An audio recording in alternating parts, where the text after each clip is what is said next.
പുതിയൊരു വീഡിയോയിലേക്ക് എല്ലാവർക്കും സ്വാഗതം. ഈ റിവ്യൂ ഇഷ്ടപ്പെടുകയാണെങ്കിൽ ഒന്ന് ലൈക്ക് ചെയ്തും സബ്സ്ക്രൈബ് ചെയ്തും സപ്പോർട്ട് ചെയ്യണേ. അങ്ങനെ അനാമിക ഐസിയുവിൻ്റെ ഉള്ളിൽ നിന്ന് ഇറങ്ങിയിട്ട് വീണ്ടും അനിയനെ കുറ്റപ്പെടുത്തിക്കൊണ്ടിരിക്കുകയാണ്. നിൻ്റെ വല്യമ്മയ്ക്ക് അവരുടെ മരുമകൾ ഐസിയുവിൽ കയറുന്നത് പോലും ഇഷ്ടമല്ല, എന്നിട്ട് ആ സമയത്താണ് നീ അവരുടെ അനിയത്തീനെ ഇങ്ങോട്ട് വിളിച്ച് വരുത്തിയെന്നൊക്കെ പറഞ്ഞ് ചൂടാവുകയാണ്. അപ്പോൾ അനി പറയുന്നുണ്ടായിരുന്നു ഞാനല്ല അവളെ വിളിച്ച് വരുത്തിയെന്ന്. അപ്പോൾ നീ എന്ത് പറഞ്ഞാലും ഞാൻ അത് വിശ്വസിക്കില്ലടാ. അതുപോലെ തന്നെ നമ്മൾ തമ്മിൽ ബെഡ്റൂമിലുള്ള അകലം നീയും അവളും തമ്മിലുള്ള അടുപ്പത്തിനെയാണ് സൂചിപ്പിക്കുന്നത് എന്നൊക്കെ പറഞ്ഞിട്ട് ഓരോന്ന് പറഞ്ഞുകൊണ്ടിരിക്കുകയാണ്. ആ സമയത്ത് നയനയും ആദർശും കൂടെ അവിടേക്ക് വരുന്നുണ്ടായിരുന്നു. അപ്പോൾ വീണ്ടും അവരുടെ നേരെയായിട്ടോ അനാമിക അനിയത്തി പോയപ്പോൾ ചേച്ചി വന്നോ എന്നൊക്കെ പറഞ്ഞിട്ട് ഓരോന്നിങ്ങനെ ചോദിക്കുകയാണ് കേട്ടോ. എന്നിട്ട് അനിയും നന്ദും തമ്മിൽ കാണാനുള്ള അവസരം ഉണ്ടാക്കി കൊടുത്ത് നയനയാണെന്നൊക്കെ വിളിച്ച് പറയുന്നുണ്ടായിരുന്നു. അപ്പോൾ ആ സമയത്ത് ആദർശിന് അത് ഇഷ്ടപ്പെടാതെ ആദർശാണെങ്കിലും പറയുന്നുണ്ടായിരുന്നു ഇങ്ങനെ നയനയുടെ അനിയത്തിയാണ്, അതുപോലെ തന്നെ എൻ്റെ ഭാര്യയാണ് നയന, നയനയുടെ അനിയത്തിയാണ് നന്ദു. അപ്പോൾ എൻ്റെ അമ്മ ഹോസ്പിറ്റലിൽ കിടക്കുമ്പോൾ കാര്യങ്ങൾ അന്വേഷിക്കാൻ അവൾ വരണ്ടേ എന്നൊക്കെ പറയുകയാണ്. അപ്പോൾ അവൾക്ക് വരാലോ, ഇങ്ങനെ ആരും ഇല്ലാത്ത സമയത്ത് പാത്തും പതുങ്ങിയല്ലല്ലോ വരേണ്ടത്, നിങ്ങൾ ഇവിടെ ഇല്ലെന്ന് അറിഞ്ഞിട്ട് തന്നെയാണ് അവൾ വന്നതെന്നൊക്കെ പറഞ്ഞുകൊണ്ട് ഇങ്ങനെ ഓരോന്ന് പറയുകയാണ്. അപ്പോൾ നയനയ്ക്കാണെങ്കിലും അതങ്ങ് ഇഷ്ടപ്പെടുന്നൊന്നുമില്ല. അപ്പോൾ നയന പറയുന്നുണ്ടായിരുന്നു നീ എന്തൊക്കെയാണ് അനാമികയെ പറയുന്നതെന്ന്. അപ്പോൾ അനാമിക പറയുന്നുണ്ടായിരുന്നു ഞാൻ പറയുന്നത് നിങ്ങൾക്ക് മനസ്സിലായില്ലെങ്കിലും വലിയ അത്ഭുതമൊന്നുമില്ല, ഞാൻ പറയുന്നത് ഇവനും മനസ്സിലായിട്ടില്ല എന്നൊക്കെ പറഞ്ഞങ്ങ് ചൂടാവുകയാണ് കേട്ടോ. എന്നിട്ട് ഓരോന്നിങ്ങനെ പറയുന്നുണ്ടായിരുന്നു വല്യമ്മയ്ക്കാണെങ്കിൽ നിങ്ങളെ കണ്ണെടുത്താൽ കണ്ടുകൂടാ, എന്നിട്ട് വല്യമ്മയ്ക്ക് ആരാണ് ഇങ്ങനെ പാലിൽ വിഷം ചേർത്ത് നൽകിയത്, അത് നിങ്ങൾ തന്നെയായിരിക്കും, നിങ്ങളും നിങ്ങളുടെ ചേച്ചിയും കൂടി തന്നെയായിരിക്കും എന്നൊക്കെ പറയുകയാണ് കേട്ടോ. എന്നെ അവിടുന്ന് പലരും പുറത്താക്കാൻ നോക്കുന്നുണ്ട് എന്നൊക്കെ ഇങ്ങനെ വീണ്ടും പറഞ്ഞുകൊണ്ടിരിക്കുന്നുണ്ടായിരുന്നു. ആ സമയത്ത് നയനയ്ക്ക് അത് ഇഷ്ടമാവുന്നില്ല. അപ്പോൾ നയന പറയുന്നുണ്ടായിരുന്നേ ഒന്നുകിൽ നീയും നിൻ്റെ അമ്മയായിരിക്കും അതിലെന്തെങ്കിലും ചേർത്തിട്ടുണ്ടാവുക പാലിൽ, അല്ലെങ്കിൽ അപ്പച്ചിയോ അബിയോ ആയിരിക്കും, അല്ലാതെ മറ്റാരും അത് ചേർക്കില്ല എന്ന് പറയുകയാണ്. അപ്പോൾ വെറുതെ അനാവശ്യം പറയരുത് എന്നിങ്ങനെ അനാമിക ദേഷ്യത്തോടുകൂടി ഇങ്ങനെ പറയുന്നുണ്ടായിരുന്നു കേട്ടോ. പിന്നീട് നയനയോട് ദേവയാനിക്കൊരു സ്നേഹമില്ല എന്ന് അനാമിക പറയുന്ന സമയത്തും ആദർശ് പറയുന്നുണ്ടായിരുന്നു ICUവിൽ കിടക്കുന്ന സമയത്തും ഞാൻ അത് അമ്മയുടെ ബുദ്ധിമോശമാണെന്ന് മാത്രമേ പറയുള്ളൂ, ഇവളുടെ ഇങ്ങനെ സ്വഭാവം മനസ്സിലാക്കാത്തതെന്നിങ്ങനെ പറയുമ്പോൾ അനാമിക പറയുന്നുണ്ടായിരുന്നു തെറ്റ് പറ്റിയത് വല്യമ്മയ്ക്കല്ല നിങ്ങൾക്കാണ്, നിങ്ങൾക്ക് ആദ്യം ഇവരോട് വലിയ വെറുപ്പായിരുന്നല്ലോ, ഇപ്പോൾ അതിങ്ങനെ ഭയങ്കര സ്നേഹമായിട്ട് ഇങ്ങനെ താലോലിച്ചുകൊണ്ടല്ലേ നടക്കുന്നത്, അപ്പോൾ നിങ്ങൾക്കാണ് അവിടെ തെറ്റ് പറ്റിയത് എന്നൊക്കെ ഇങ്ങനെ പറയുകയാണ് കേട്ടോ. അപ്പോൾ നയനയുടെ സ്വഭാവം അത്ര ശരിയല്ല എന്നുള്ള രീതിയിലൊക്കെയാണ് അനാമിക ഇങ്ങനെ സംസാരിക്കുന്നത്. അപ്പോൾ അങ്ങനെ പറയുന്ന സമയത്താണെങ്കിലും എനിക്കത് ഇഷ്ടപ്പെടുന്നില്ല. അനി പറയുന്നുണ്ടായിരുന്നു ഏട്ടനെയും ഏട്ടത്തിനെയും വിമർശിക്കാനുള്ള ഒരു യോഗ്യതയും നിനക്കില്ല എന്നൊക്കെ ഇങ്ങനെ പറയുകയാണ്. അപ്പോൾ അങ്ങനെ അനാമികേനെ അടിക്കാനായിട്ട് ഇങ്ങനെ നിൽക്കുകയൊക്കെ ചെയ്യുന്നുണ്ടായിരുന്നു അനിയാണെങ്കിലും. അപ്പോൾ ആദർശ് പിടിച്ച് മാറ്റിയാണ് കേട്ടോ എന്താണെന്നൊക്കെ ഇങ്ങനെ ചോദിച്ചിട്ട്. എന്നിട്ട് അനാമികയാണെങ്കിലും കുറേ വായിൽ തോന്നിയൊക്കെ വിളിച്ചു പറഞ്ഞ് അവിടെ നിന്ന് അങ്ങ് പോവുകയും ചെയ്യുന്നുണ്ടായിരുന്നു. അപ്പോൾ ആ സമയത്ത് എനിക്കാണെങ്കിലും ആകെ ദേഷ്യമാണ്. അപ്പോൾ അനി പറയുന്നുണ്ടായിരുന്നു ഈ ബന്ധം ഒരുപാട് കാലം ഇങ്ങനെ മുന്നോട്ട് പോകുമെന്ന് തോന്നുന്നില്ല, എല്ലാവരും കൂടെ എന്നെ ഈ ബന്ധത്തിൽ തളക്കിയല്ലേ ചെയ്തതെന്ന് പറഞ്ഞിട്ട് അനി അവിടെ നിന്ന് അങ്ങ് പോവാണ്. അപ്പോൾ ആ സമയത്ത് ആദർശിനും നയനയ്ക്കൊക്കെ ഭയങ്കര വിഷമമാവുന്നുണ്ട്. അപ്പോൾ ആദർശാണെങ്കിലും പറയുന്നുണ്ടായിരുന്നു ഇതുകൊണ്ടാണ് ഞാനിങ്ങനെ അവളുടെ നേർക്ക് നേരെ നിന്ന് സംസാരിക്കരുത് എന്ന് പറയുന്നത്. അപ്പോൾ നമ്മളെന്തെങ്കിലും അവളോട് പറഞ്ഞിട്ടുണ്ടെങ്കിൽ ഇങ്ങനെ അവളത് ഇങ്ങനെ വലുതാക്കി എടുത്തിട്ട് പിന്നെ നമ്മുടെ അനിയുടെ ജീവിതമായിരിക്കും ഇങ്ങനെ തകരാൻ പോകുന്നത്, അതുകൊണ്ട് അവർ നല്ല രീതിയിൽ പോകണമെന്നുണ്ടെങ്കിൽ നമ്മൾ കുറച്ച് കണ്ടില്ല അങ്ങനെ നടിക്കേണ്ടി വരും എന്നൊക്കെ പറയുകയാണ് കേട്ടോ. അപ്പോൾ അനി അങ്ങനെ അനാമികേനെ കുറിച്ച് പറയുന്ന സമയത്തും അവൾ കൊച്ചു പെണ്ണല്ലേ എന്നൊക്കെ ഇങ്ങനെ ആദർശ് പറയുന്നത് കേട്ടോ. അപ്പോൾ അവൾ കൊച്ചു പെണ്ണ്, അവൾക്ക് 10-21 വയസ്സുണ്ട്, ഇനിയിപ്പോൾ അവൾ അങ്ങനെയൊക്കെ ചിന്തിച്ചു എന്ന് ഇരിക്കട്ടെ, അവളുടെ അമ്മ ഒരുത്തിണ്ടല്ലോ അവിടെ, അവർക്കൊരു 40-48 വയസ്സ് കാണില്ലേ, അവർ ഇതുപോലെയൊക്കെ തന്നെയല്ലേ അവളോട് പറഞ്ഞു കൊടുക്കുന്നതെന്നൊക്കെ പറഞ്ഞിട്ട് ദേഷ്യപ്പെട്ടാണ് കേട്ടോ അവിടുന്ന് പോകുന്നത്. അപ്പോഴാണ് ആദർശ് ഈ കാര്യങ്ങളൊക്കെ പറയുന്നത് നമ്മൾ ഇങ്ങനെ ചിലത് കണ്ടില്ല കേട്ടില്ല എന്ന് നടിക്കേണ്ടി വരും, എന്നാലേ അവരുടെ ജീവിതം നല്ല രീതിയിൽ മുന്നോട്ട് പോവുള്ളൂ, നമുക്ക് അവർ ഇങ്ങനെ സന്തോഷത്തോടെ ജീവിക്കുന്നത് കണ്ടാലല്ലേ നമുക്കൊരു സമാധാനം ഉള്ളൂ എന്നൊക്കെ ഇങ്ങനെ നയനയോട് പറയുകയാണ്. നയന പറയുന്നുണ്ടായിരുന്നു അവളുടെ ചില നേരത്തെ സംസാരം കേട്ടാൽ നമ്മൾ പ്രതികരിച്ച് പോകുമെന്ന് പറയുകയാണ്. അപ്പോൾ ശരിയാണ് ഞാനും പ്രതികരിച്ചല്ലോ, എന്നാലും നമ്മളൊന്ന് ഇതാക്കുന്നത് നല്ലതാണ് എന്നൊക്കെ ഇങ്ങനെ പറയുകയാണ്. പിന്നീട് നേരെ അനാമികയാണെങ്കിലും അനന്തപുരിയിലേക്കാണ് കേട്ടോ ചെല്ലുന്നത്. അപ്പോൾ അവിടെ ഫ്രണ്ട് തന്നെ ഇരിക്കുന്നുണ്ടാവും ജാനകിയാണെങ്കിലും. അപ്പോൾ മോളെ വിളിച്ചിട്ട് അടുത്തേക്ക് ചെല്ലുന്ന സമയത്ത് ഞാനിങ്ങനെ ഇവിടുന്ന് പിണങ്ങി പോയിട്ട് നാണം കേട്ട് തിരിച്ചു വന്നതൊന്നുമല്ല, ഇങ്ങനെ ചില കാര്യങ്ങൾ പറയാതിരിക്കാൻ പറ്റില്ല, അതുകൊണ്ടാണ് വന്നത്, ഇവിടെ എപ്പോഴും അമ്മേൻ്റെ മകൻ എന്നെ സ്നേഹിക്കാത്തതിൻ്റെ കാരണം എനിക്കിന്ന് പിടികിട്ടി എന്നൊക്കെ പറഞ്ഞിട്ട് നന്ദു ഹോസ്പിറ്റലിൽ വന്ന കാര്യമൊക്കെ പറയുകയാണ് കേട്ടോ. ഞാനിവിടുന്ന് പിണങ്ങിപ്പോയി എന്ന് വെച്ചിട്ടും എനിക്ക് വല്യമ്മേനെ ജീവനാണ്, അപ്പോൾ അതുകൊണ്ട് ഞാനാണ് അവിടെ കൂട്ടിയിരിക്കേണ്ടത്, പക്ഷേ ഞാൻ കൂട്ടിയിരിക്കാത്തത് അവിടെ ഒരുത്തി ഉണ്ടല്ലോ, ഞാൻ നയനയുടെ കാര്യമാണ് പറഞ്ഞതെന്നൊക്കെ പറഞ്ഞിട്ട് അനാമിക പറയുന്ന സമയത്ത് ജാനകി പറയുന്നുണ്ടായിരുന്നു അതുകൊണ്ട് തന്നെയാണ് ഞാനും ഹോസ്പിറ്റലിലേക്ക് പോകാത്തതെന്ന് ജാനകി അതിനെ കൂട്ടിപ്പിടിച്ച് പറയുന്നുണ്ടായിരുന്നു കേട്ടോ. പിന്നെ നയനിയാണെങ്കിലും അനാമികേനെ അവിടെ നിന്ന് പുറത്താക്കി നന്ദുവിനെ അവിടേക്ക് കൊണ്ടുവരാനാണ് ശ്രമിക്കുന്നത് എന്നൊക്കെ ഇങ്ങനെ പറയുമ്പോൾ ജാനകിക്കും ദേഷ്യം വരുന്നുണ്ട്. ആ സമയത്താണ് നവ്യ അവിടെ നിന്ന് പുറത്തേക്ക് ഇറങ്ങി വരുന്നത്. അപ്പോൾ നവ്യയുടെ നേരെയായിട്ട് പിന്നെ ജാനകി നവ്യനോട് ചോദിക്കുന്നുണ്ടായിരുന്നു, രണ്ടും കൂടെ ഓരോ ഇല്ലാത്ത കള്ളങ്ങളും പറഞ്ഞ് ഇവിടെ കയറിയിട്ട് ഇനി പനിയത്തിനെയും കൂടെ ഇങ്ങോട്ട് കൊണ്ടുവരാനാണ് ശ്രമിക്കുന്നതെന്ന് വെച്ചാൽ അതെന്തായാലും നടക്കാൻ പോണില്ല എന്നൊക്കെ പറഞ്ഞിട്ട് നവ്യനോട് അങ്ങ് ദേഷ്യപ്പെടുകയാണ് കേട്ടോ. അപ്പോൾ നവ്യയ്ക്കാണെങ്കിലും നല്ല ദേഷ്യം വരുന്നുണ്ടായിരുന്നു അങ്ങനെ പറയുന്ന സമയത്താണെങ്കിലും. അപ്പോൾ പിന്നീട് പറയുന്നുണ്ടായിരുന്നു, ഇങ്ങനെ ഞാനില്ലാത്ത സമയത്ത് ഇങ്ങനെ നന്ദുവിനെ വിളിച്ച് വരുത്തിയാണെന്നൊക്കെ നവ്യനോട് ഇങ്ങനെ പറയുന്ന സമയത്താണെങ്കിലും നിൻ്റെ ഭർത്താവിന് നിന്നോട് സ്നേഹമില്ലെങ്കിൽ അതിങ്ങനെ നിൻ്റെ കുഴപ്പമാണെന്നൊക്കെ നിൻ്റെ അഹങ്കാരം കൊണ്ടാണെന്നൊക്കെ അനാമിക പറയുകയാണ് കേട്ടോ. അപ്പോൾ ആ സമയത്ത് ജാനകി പറയുന്നുണ്ടായിരുന്നു, ഇതന്നെ നീ പറയണം, നിൻ്റെ ഭർത്താവിന് പിന്നെ നിന്നോട് നല്ല ഭയങ്കര സ്നേഹമാണല്ലോ എന്നൊക്കെ പറഞ്ഞങ്ങ് കളിയാക്കുകയാണ്. അപ്പോൾ അനാമികയും കളിയാക്കുന്നുണ്ടായിരുന്നു, ഓ ഭർത്താവിന് ഇങ്ങനെ ആത്മാർത്ഥമായിട്ടുള്ള സ്നേഹമാണെന്ന് വിചാരിച്ചു, അതൊരു ദിവസമേ കണ്ടുള്ളൂ, ഇപ്പോൾ അതിലിങ്ങനെ നാണം കെട്ട് നടക്കുകയാണെന്നൊക്കെ പറഞ്ഞിട്ട് നവ്യനെ കളിയാക്കുന്നുണ്ടായിരുന്നു. അപ്പോൾ നവ്യ പറയുന്നുണ്ടായിരുന്നു, എനിക്ക് എൻ്റെ ഭർത്താവിനെ തിരഞ്ഞെടുക്കുന്നതിൽ തെറ്റുപറ്റി. ഈ വീട്ടിലെ ഏറ്റവും മോശം സ്വഭാവം അബിയുടേതാണ്. പക്ഷേ ആദർശേട്ടനും അനിയൊന്നും അങ്ങനെയല്ല. അവർക്കിങ്ങനെ ആളുകളെ ഇങ്ങനെ നന്മ കണ്ടാൽ തിരിച്ചറിയാനൊക്കെ പറ്റും.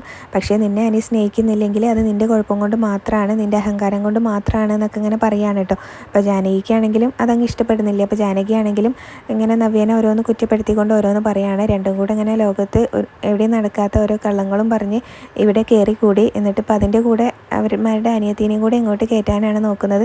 പക്ഷേ അതൊരിക്കലും നടക്കില്ല. മോളെ പുറത്താക്കാൻ എത്ര നിങ്ങൾ ശ്രമിച്ചാലും അനന്തപുരിയിൽ നിങ്ങൾ രണ്ടുപേരും പുറത്തായാലും നയനയും നവ്യയും പുറത്തായാലും അനാമിക മോളെ എന്നും കാണുമെന്ന് ഇങ്ങനെ പറയുകയാണ് കേട്ടോ. അപ്പം ആ സമയത്ത് നവ്യ പറയുന്നുണ്ടായിരുന്നു, അങ്ങനെയൊന്നും ഇളയമ്മ തറപ്പിച്ച് പറയണ്ട, ഇവളുടെ സ്വഭാവം തന്നെ ഇവൾക്ക് വിനയാവും. ഈ പറയുന്ന ഇളയമ്മ തന്നെ ചിലപ്പോൾ ഇവളെ ഇവിടുന്ന് അടിച്ചെടുക്കും എന്നൊക്കെ ഇങ്ങനെ പറയുന്നുണ്ടായിരുന്നു. അപ്പോൾ അനാമികയ്ക്കാണെങ്കിലും അത് ഇഷ്ടാവുന്നില്ല. അപ്പോൾ അനാമിക പറയുന്നുണ്ടായിരുന്നു, എനിക്ക് ഇവിടുന്ന് ഇറങ്ങി പോകാൻ ഒരു മടിയില്ലേടി, നിന്നെപ്പോലെയൊന്നുമല്ല, ഞാൻ അങ്ങോട്ട് തിരിച്ചു ചെന്നിട്ടുണ്ടെങ്കിൽ എൻ്റെ അച്ഛനും അമ്മയും എന്നെ പൊന്നുപോലെ നോക്കും. പക്ഷേ നിൻ്റെ കാര്യം അങ്ങനെയല്ല, നീ തിരിച്ചു ചെന്നിട്ടുണ്ടെങ്കിൽ ചിലപ്പോൾ നിനക്ക് ഇങ്ങനെ തെരുവിൽ ഭിക്ഷ അടിക്കേണ്ടി വരും എന്നൊക്കെ ഇങ്ങനെ പറയുകയാണ്. അപ്പോൾ നവ്യ തിരിച്ച് പറയുന്നുണ്ടായിരുന്നു, എൻ്റെ അച്ഛനും അമ്മയും അങ്ങനെ മക്കളെ തെരുവിൽ കളയുന്ന അച്ഛനും അമ്മയും അല്ല എന്നിങ്ങനെ പറയും കേട്ടോ. അപ്പോൾ അനാമികയ്ക്കാണെങ്കിലും അതെന്തോ വല്ലാതെ അങ്ങ് കൊള്ളുന്നുണ്ടായിരുന്നു. പിന്നീട് അതുപോലെ തന്നെ ഇങ്ങനെ ജാനകിയാണെങ്കിലും അങ്ങനെ ഗോവിന്ദനെയും ഒക്കെ ഇങ്ങനെ കുറ്റപ്പെടുത്തി സംസാരിക്കുന്നുണ്ടായിരുന്നു കേട്ടോ. നിൻ്റെ അച്ഛൻ ഇങ്ങനെ ഒരു ഗതിയും പരഗതിയും ഇല്ലാത്ത സമയത്ത് നിങ്ങളെ 2 മക്കളെ ഇവിടേക്ക് തള്ളി വിട്ടതല്ലേ, അതിന് ഗോവിന്ദൻ്റെ കരണത്താണ് അടിക്കേണ്ടത്.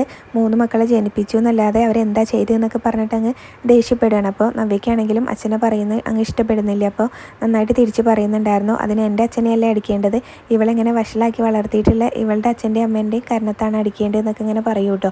അപ്പോൾ ആ സമയത്ത് അനാമികയ്ക്കാണെങ്കിലും ആകെ ദേഷ്യം വരുന്നുണ്ടായിരുന്നു. പിന്നീട് അതുപോലെ തന്നെ ഇങ്ങനെ പായസത്തിൽ ഇങ്ങനെ മായം ചേർത്തല്ലോ അവർ, അതിനെക്കുറിച്ചും പറയുന്നുണ്ടായിരുന്നു. കഴിഞ്ഞ ദിവസം ഇവിടെ പായസം കുടിച്ചിട്ട് ഇങ്ങനെ നിൻ്റെ അച്ഛനും അമ്മയും ഒക്കെ ഇവിടെ കിടന്നിങ്ങനെ ഓടിയിരുന്നല്ലോ, അപ്പോൾ നിൻ്റെ അച്ഛനെ അറിയാതെ ഇവിടെ ഒരു കാര്യം നടക്കില്ല, നിങ്ങളെല്ലാവരും കൂടി പ്ലാൻ ചെയ്ത കാര്യം തന്നെയാണ് അത്, അപ്പം അതിന് കൂട്ടി നിന്നത് നിൻ്റെ അച്ഛനല്ലേ, അതുകൊണ്ട് നിൻ്റെ അച്ഛൻ്റെയും അമ്മയുടെയും കരണത്താണ് അടിക്കേണ്ടതെന്നൊക്കെ പറയുകയാണ് കേട്ടോ. അപ്പോൾ ഇവിടെ നടന്നൊക്കെ എന്താണെന്ന് എല്ലാവർക്കും അറിയാമല്ലോ, നിനക്കും അറിയാം എനിക്കും അറിയാം.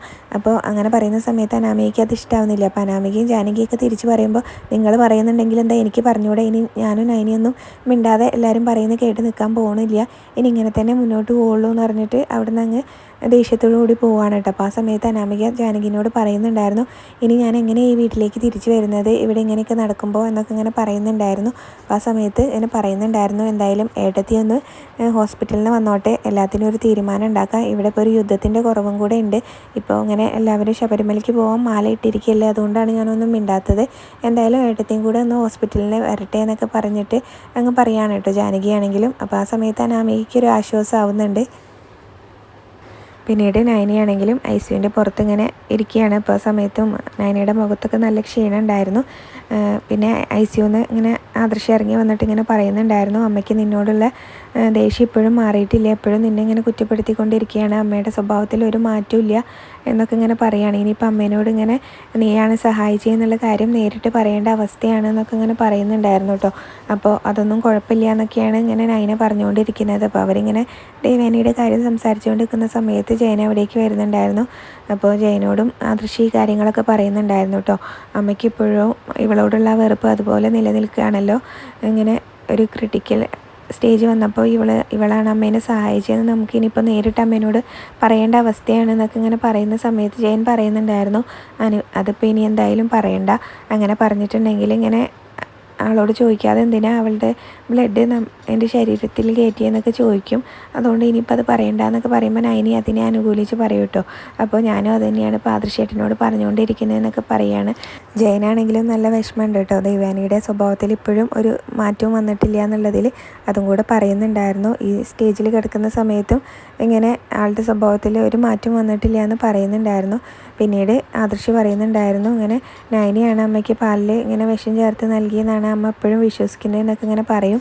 അപ്പോൾ ജയനാണെങ്കിലും പറയുന്നുണ്ടായിരുന്നു അങ്ങനെയുള്ള സംസാരങ്ങളൊക്കെ ഇവിടെ നടക്കുന്നുണ്ടല്ലോ എന്ന് പറയും. എന്തായാലും ഇങ്ങനെ നവ്യയ്ക്ക് ഇങ്ങനെ കാച്ചി വെച്ചിരുന്ന പാലാണ് എന്തായാലും ആളെടുത്ത് കുടിച്ചതെന്ന് മോള് സമ്മതിച്ചിട്ടുണ്ടല്ലോ എന്നിങ്ങനെ പറയുന്ന സമയത്ത് ശരിയാണ്, ഞാൻ തന്നെയാണ് ആ പാല് കാച്ചി വെച്ചത്, പക്ഷേ ആ പാലിൽ എങ്ങനെ വിഷം ചേർന്നു എന്ന് അറിയില്ലല്ലോ എന്നിങ്ങനെ പറയുന്നുണ്ടായിരുന്നു. അപ്പോൾ ആ സമയത്ത് ആദർശ് പറയുന്നുണ്ടായിരുന്നു ഇങ്ങനെ അതുപോലെ തന്നെ നവ്യയും നയനിയൊക്കെ ഇങ്ങനെ വീട്ടിലേക്ക് കള്ളം പറഞ്ഞാണ് കയറി വന്നതെന്ന് എപ്പോഴും പറയാറുണ്ടല്ലോ അപ്പച്ചി, പക്ഷേ അതിനേക്കാളും കള്ളം പറഞ്ഞാണോ അനാമിക വന്നതെന്നുള്ളൊരു സംശയം എനിക്കുണ്ട് എന്നൊക്കെ പറയാൻ കേട്ടോ. പിന്നീട് അനാമികയോ അമ്മയോ ആയിരിക്കും അതിലെന്തെങ്കിലും ചേർത്തിട്ടുണ്ടാവുക, അല്ലെങ്കിൽ അതിനാണ് കൂടുതൽ സാധ്യത എന്ന് പറയുന്നുണ്ടായിരുന്നു കേട്ടോ ആദർശ്. കഴിഞ്ഞ ദിവസം അങ്ങനെ അതുപോലെ തന്നെ ഇങ്ങനെ നവ്യ പായസത്തിൽ എന്തോ ചേർത്തു എന്നൊക്കെയാണല്ലോ പറഞ്ഞുകൊണ്ടിരുന്നത്. അപ്പോൾ നവ്യയ്ക്ക് കുടിക്കാൻ വെച്ചിരുന്ന പാലാണെന്ന് അറിഞ്ഞുകൊണ്ട് അനാമികയും അമ്മയും കൂടെ എന്തെങ്കിലും അതിൽ ചേർത്തതായിരിക്കും എന്ന് ആദർശം പറയുന്നുണ്ടായിരുന്നു കേട്ടോ. അപ്പോൾ നയനിയും പറയും അങ്ങനെയാണ് എൻ്റെ സംശയം എന്നിങ്ങനെ പറയുന്നുണ്ടായിരുന്നു. അപ്പോൾ ജയൻ പറയുന്നുണ്ടായിരുന്നു ഇനിയിപ്പോൾ അതിൻ്റെ പേരിൽ വീട്ടിൽ പോലീസിനെ കയറ്റണ്ടെന്നാണ് അച്ഛൻ പറയുന്നത്, ഇനിയിപ്പോൾ അതങ്ങ് വിട്ട് കളയാം, വീട്ടിനുള്ളിൽ തന്നെയാണ് ശത്രുക്കളെന്നും കൂടെ ജയൻ പറയുന്നുണ്ടായിരുന്നു.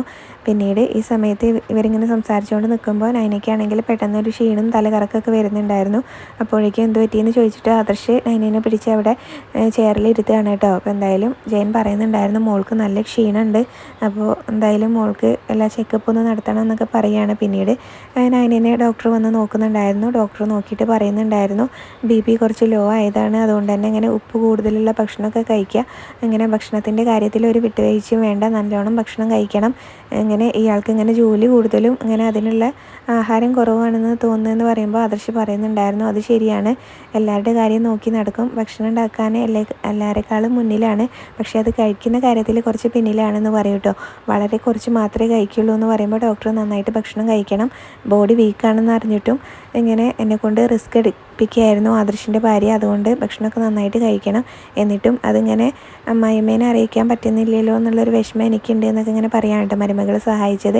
അപ്പോൾ ജയൻ പറയുന്നുണ്ടായിരുന്നു അത് എന്തുകൊണ്ടാണെന്ന് പറഞ്ഞല്ലോ, അങ്ങനെ ദേവയാനി ഇപ്പോൾ അത് അറിഞ്ഞിട്ടുണ്ടെങ്കിൽ ഇങ്ങനെ മോളുടെ ബ്ലഡ് എന്തിനാ കയറ്റിയെന്ന് ചോദിക്കും, അതുകൊണ്ടാണെന്നൊക്കെ ഇങ്ങനെ പറയാനുണ്ട്. അപ്പോൾ എന്തായാലും നയനോട് നന്നായിട്ട് റെസ്റ്റ് എടുക്കാൻ പറഞ്ഞിട്ട് ഭക്ഷണമൊക്കെ നന്നായിട്ട് കഴിക്കാൻ പറഞ്ഞ് അവിടെ നിന്ന് പോവാണ്. പിന്നീട് ആദർശാണെങ്കിലും പറയുന്നുണ്ടായിരുന്നു നയനോട് നന്നായിട്ട് ഭക്ഷണം കഴിക്കണം, ജ്യൂസ് കുടിക്കണം എന്നൊക്കെ ഞാൻ പറഞ്ഞതല്ലേ, എന്നിട്ടും അത് കേട്ടില്ലല്ലോ എന്ന് പറയും കേട്ടോ. അപ്പോൾ ജയനാണെങ്കിലും ഇങ്ങനെ പറയുന്നുണ്ടായിരുന്നു മോളെന്താ നന്നായിട്ട് ഭക്ഷണം കഴിക്കാത്ത, അപ്പോൾ ഇനിയിപ്പോൾ ഇങ്ങനെയുള്ള സാഹചര്യങ്ങളിൽ ഫിക്സ് വരാനുള്ള സാധ്യതയുണ്ടെന്ന് ഡോക്ടർ പറഞ്ഞിട്ടുണ്ട്, അതുകൊണ്ട് നമ്മുടെ ശരീരം നമ്മൾ തന്നെ ശ്രദ്ധിക്കണം എന്നൊക്കെ പറയുകയാണ്. അപ്പോൾ നയന പറയുന്നുണ്ടായിരുന്നു ഇനി ഞാൻ ശ്രദ്ധിച്ചോളാം എന്ന് പറയുകയാണ്. പിന്നെ ആദർശാണെങ്കിലും ഇങ്ങനെ പറയുന്നുണ്ടായിരുന്നു ഇനിയിപ്പോൾ വീട്ടിലേക്ക് തിരിച്ചു പോയാലും നീ ഇങ്ങനെ ഭാരിച്ച ജോലിയൊന്നും ചെയ്യണ്ട, അവിടെ വേറെയും പെണ്ണുങ്ങളുണ്ടല്ലോ അവരൊക്കെ ചെയ്യട്ടെ എന്നൊക്കെ ഇങ്ങനെ പറയുന്നുണ്ടായിരുന്നു. എന്തായാലും മുത്തശ്ശനും മുത്തശ്ശിയും ഈ കിടപ്പിലായ കാര്യം അറിഞ്ഞിട്ടില്ല, അതും കൂടെ അവർ അറിഞ്ഞിട്ടുണ്ടെങ്കിൽ അവർക്കാകെ സങ്കടമാവും എന്ന് പറയുന്ന സമയത്ത് ജയനാണെങ്കിലും പറയുന്നുണ്ടായിരുന്നു അല്ലെങ്കിലും ഇങ്ങനെ അവരുടെ BP കൂട്ടാൻ ഇങ്ങനെ അവിടെ പലരും ഉണ്ടല്ലോ എന്നൊക്കെ പറയുകയാണ് കേട്ടോ. എന്തായാലും ആദർശിനോട് നയനയുടെ അടുത്ത് ഇരിക്കാൻ പറഞ്ഞിട്ട് ജയൻ അവിടെ നിന്ന് പുറത്തേക്ക് പോകുന്നുണ്ടായിരുന്നു. അപ്പോൾ ആ സമയത്ത് ആദർശാണെങ്കിലും നയനയുടെ കയ്യിൽ പിടിച്ചിട്ട് ഇങ്ങനെ പറയുന്നുണ്ടായിരുന്നു അമ്മ നിന്നെ എത്രത്തോളം വെറുക്കുന്നുണ്ടോ അതിനേക്കാളൊക്കെ കൂടുതൽ ഞാനിപ്പോൾ നിന്നെ സ്നേഹിച്ചുകൊണ്ടിരിക്കുകയാണ്, അപ്പോൾ നമ്മൾ തമ്മിലിപ്പോൾ ഇങ്ങനെ വിട്ട് പിരിയാൻ പറ്റാത്ത എന്തോ ഒരു ആത്മബന്ധം ഉണ്ട്, അതെന്നും അങ്ങനെ തന്നെ ഉണ്ടാവണം എന്നാണ് എൻ്റെ പ്രാർത്ഥന എന്നൊക്കെ ഇങ്ങനെ പറയുകയാണ് കേട്ടോ. അപ്പോൾ നയനയ്ക്കാണെങ്കിലും അതൊക്കെ കേൾക്കുമ്പോൾ ഭയങ്കര സന്തോഷമാവുന്നുണ്ട്. നയനയാണെങ്കിലും ഇങ്ങനെ ആദർശിൻ്റെ മുഖത്തേക്ക് നോക്കുകയാണ്. അവിടെയാണ് ഇന്നത്തെ എപ്പിസോഡ് അവസാനിച്ചിട്ടുള്ളത്.